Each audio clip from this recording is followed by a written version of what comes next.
Hola hermanos, les damos la bienvenida nuevamente a este estudio que vamos siguiendo, llamado El llamado de Dios. En esta parte, si bien entiendo, ya vamos a ver como la conclusión del tema en general, entendiendo asumiendo el llamado de Dios. Claro. ¿Qué nos podría comentar, hermano Ignacio? Sí, esta parte de asumiendo el llamado, la pusimos posterior a entender estas tres preguntas que nos habíamos planteado en un principio, para entender cuál era el llamado de Dios. Y entonces, ahora este llamado nosotros como cristianos deberíamos asumirlo. Una vez que lo entendemos, también tenemos que asumirlo.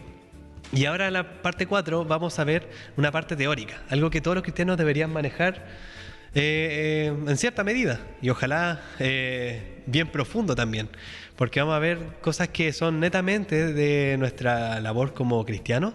También tiene que ver con la liturgia dentro de la iglesia, tiene que ver con las manifestaciones de Dios dentro de la iglesia, y por eso es súper importante que nosotros lo estudiemos. Entonces esta parte va a llamarse, asumiendo el llamado, parte teórica, porque esto tiene que ser cosas que nosotros como cristianos debemos manejar sí o sí, por lo menos en la teoría.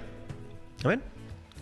Entonces el primer concepto que vamos a analizar es nuestra misión como cristianos, nuestra tarea como cristianos, que es la evangelización, una labor que debemos cumplir todos por orden de Jesucristo.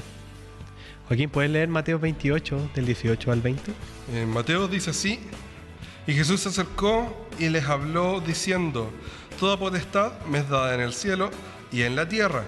Por tanto, id y haced discípulos a todas las naciones, bautizándolos en el nombre del Padre, y del Hijo, y del Espíritu Santo, enseñándoles que guarden todas las cosas como os he mandado. Y aquí yo estoy con vosotros todos los días, hasta el fin del mundo. Amén.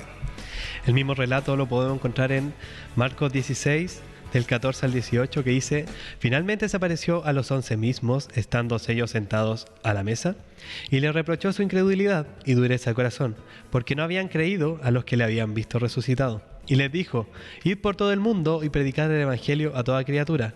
El que creyere y fuere bautizado será salvo, mas el que no creyere será condenado. Estas señales seguirán a los que creen.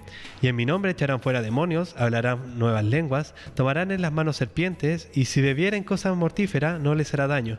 Sobre los enfermos pondrán sus manos y sanarán. Esta tarea del evangelio es una tarea para cada uno de nosotros. Primero fue una orden directa de Jesús a sus discípulos, que ellos fueran por todo lo que era el mundo conocido en esos tiempos, predicando la palabra, predicando lo que ellos habían vivido, predicando con su testimonio lo que ellos habían experimentado. Y es la misma orden que seguimos en el día de hoy, porque nosotros en estos tiempos somos los discípulos de Jesucristo, somos los seguidores de Él. Y esta tarea de ir anunciando la buena noticia de que Cristo vive es una tarea que tenemos que llevar cada uno de nosotros. Pero también se hace un recalco súper importante en Marcos 17 y 18. Y estas señales seguirán a los que creen. En mi nombre echarán fuera demonios, hablarán nuevas lenguas, tomarán en las manos serpientes, y si bebieren cosa mortífera no les hará daño. Sobre los enfermos pondrán sus manos y sanarán. Y estos versículos nos ayudan a entender la autoridad que nos confiere Dios para llevar esto a cabo. Porque no solo nos da la labor, sino que también nos da el poder para hacerlo. Nos da toda la autoridad del Espíritu Santo para poder llevar a cabo esto. Si bien en estos tiempos nos enfrentamos a cosas diferentes, son otras las necesidades del pueblo, pero aún así, este poder que tiene Cristo es manifestado sobre todos sus discípulos. No sé qué piensas de esta tarea de evangelización, Joaquín. Bueno, la verdad me llama mucho la atención el concepto de la evangelización explicado en las palabras de Jesús, porque como nos damos cuenta, la palabra dice: id y haced discípulos.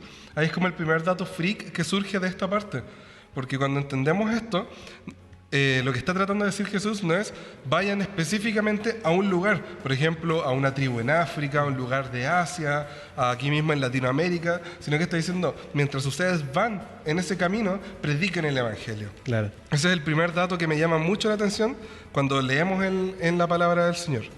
Y, por ejemplo, encontramos que no en todas las versiones de la Biblia, cuando dice bautizándolos en el nombre del Padre, Hijo y Espíritu Santo, la Biblia no siempre usa ese concepto en todas sus versiones, pero sí nos recuerda que en el nombre de Dios nosotros hacemos todas estas cosas.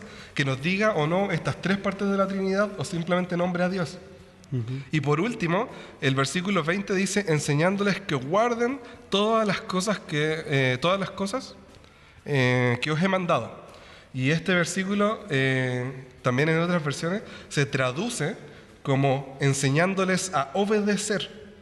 Claro. No solamente que guarden las cosas, que se las retengan, que las recuerden, sino que las obedezcan.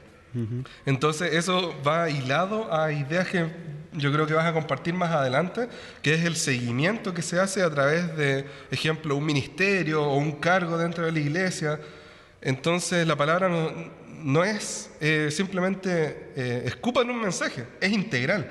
Claro. Es como, den el mensaje, pero hagan un seguimiento, acompañen a la persona que necesita ser evangelizada. Claro, es súper importante esto porque muchas veces nosotros nos quedamos con el solo predicar.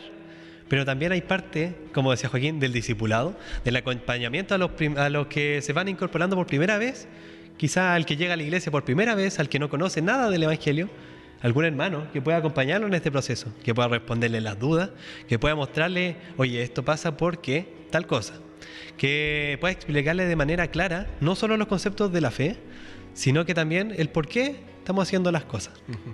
Incluso a los hermanos que ya llevan tiempo en el Evangelio, es importante recordarles siempre el Evangelio.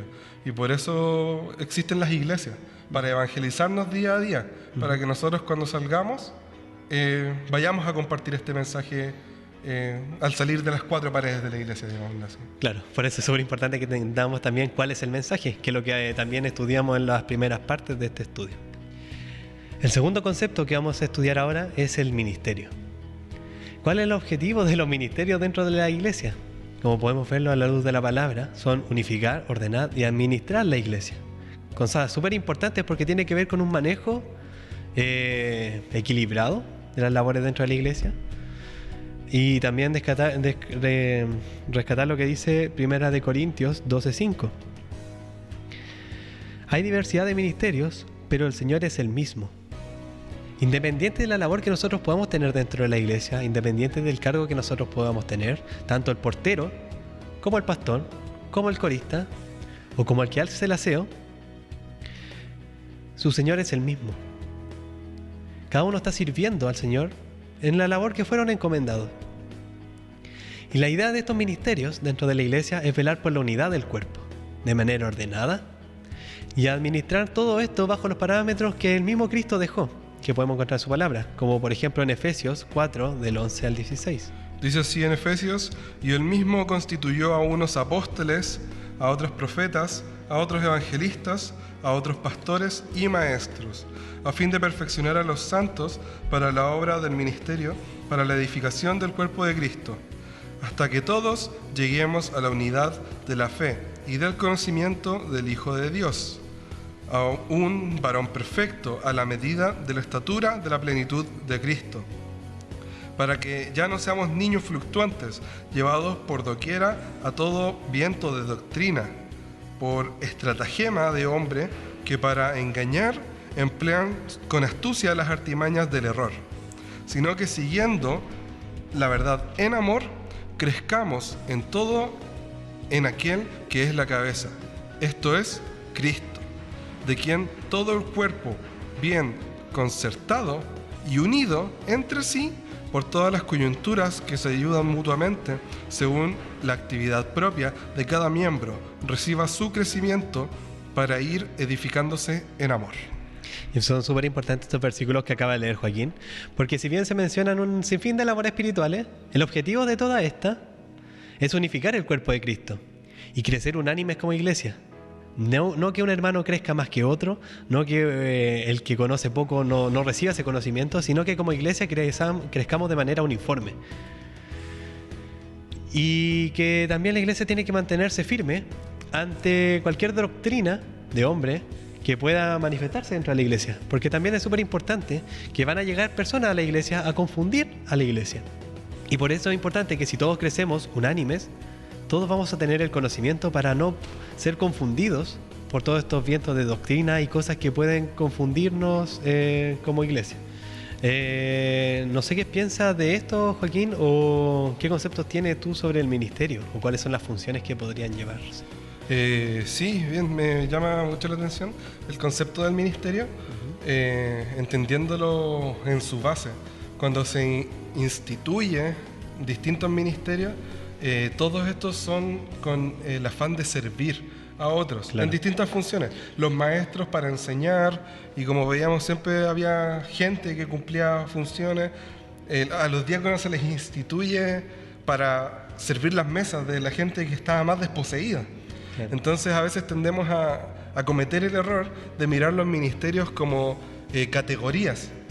El hermano que tiene un ministerio es un hermano de primera categoría, y el hermano que no ha encontrado aún su ministerio, entre comillas, es de una segunda categoría. Entonces, ¿a quién ponemos a predicar? A los hermanos que predican siempre.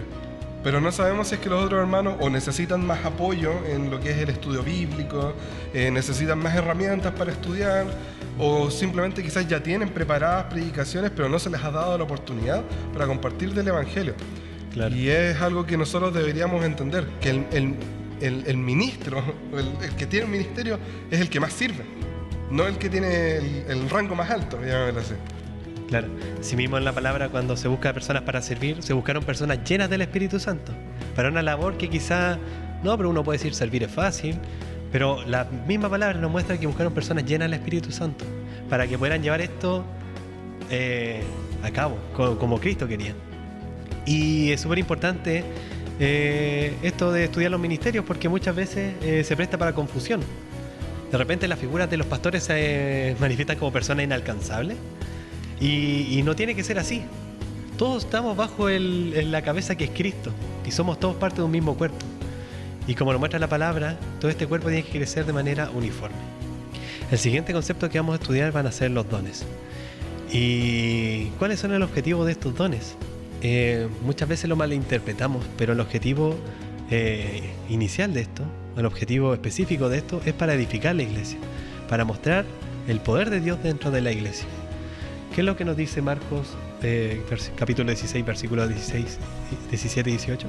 Dice así: estas señales seguirán a los que creen.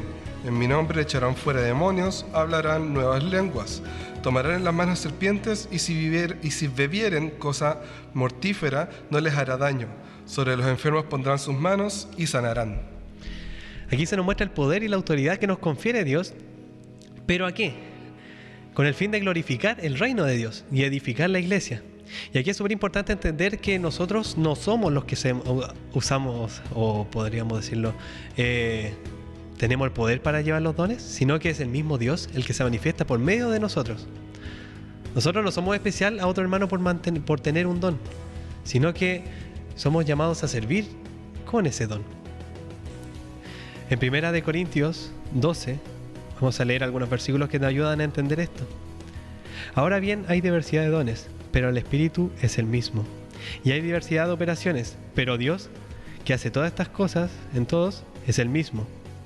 Pero a cada uno le es dada la manifestación del Espíritu para provecho, porque a este es dada por el Espíritu palabra de sabiduría, a otro la palabra de ciencia según el mismo Espíritu, a otro fe por el mismo Espíritu, y a otro dones de sanidad por el mismo Espíritu, a otro al hacer milagros, a otros profecía, a otros discernimientos de espíritus, a otro diversidad de géneros de lengua, a otro interpretación de lenguas.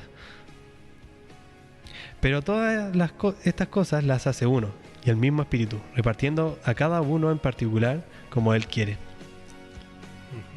El que manifiesta esto es Dios. Nosotros somos meros intercesores del poder de Dios. Entonces, esto no tiene que ser para gloriarnos como nosotros como personas, sino que estos dones son entregados a la iglesia para manifestar el poder de Dios, para que le glorifiquemos a Él. Yo no soy más que un hermano por hablar en lengua, yo no soy más que un hermano por tener don de sanidad, sino que el Señor me está usando para esto, para este objetivo específico. Y el objetivo de todo esto es ser un testimonio vivo del poder de Dios. No sé qué piensas de esto, Joaquín. Me pasa lo mismo que con los ministerios. Siento que en muy breves palabras, si el Señor te está usando para algo, primero, reconócelo. Analiza que es Dios el que te está usando. Y segundo, hazlo, porque el Señor te está mandando a hacer eso. Entonces, si el Señor ha puesto en tu corazón de que tú ores por una persona, impongan las manos para que esta persona sane, procede a hacerlo. Y con fe, porque si lo haces dudando, seguramente esto no va a funcionar de ninguna forma. me es curioso porque especialmente nosotros los jóvenes tendemos a ser fanáticos de, por ejemplo, películas de superhéroes, tipo Marvel, DC, donde todos tienen poderes súper maravillosos, pero ninguno de esos poderes es útil realmente si entendemos en la base del Evangelio que son para servir a otro, para utilidad de otro. Y por muy Superman que queramos ser en el Evangelio, entre comillas, entender que es Dios el que nos está usando y es el mismo Espíritu el que nos está llamando a hacer todas estas cosas. Sí, por eso es súper importante tener cuidado. Porque también la misma palabra nos dice que probemos estos espíritus que vienen de parte del Señor.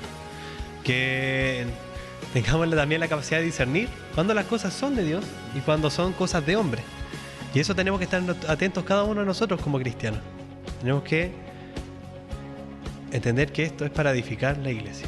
Entonces acabamos de ver estos 3 conceptos que son súper importantes para nosotros los cristianos, que ojalá deberíamos manejar, por lo menos la parte teórica, como les decía en un principio, que son los 3 más importantes que podemos ver dentro de la iglesia, que es nuestra misión, que es evangelización, los ministerios que podemos llevar cada uno a lo largo de nuestras vidas y los dones que se pueden manifestar dentro de la iglesia.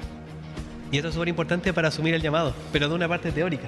En las siguientes sesiones vamos a ver una parte práctica, que es cómo cada uno de nosotros puede practicar estas cosas.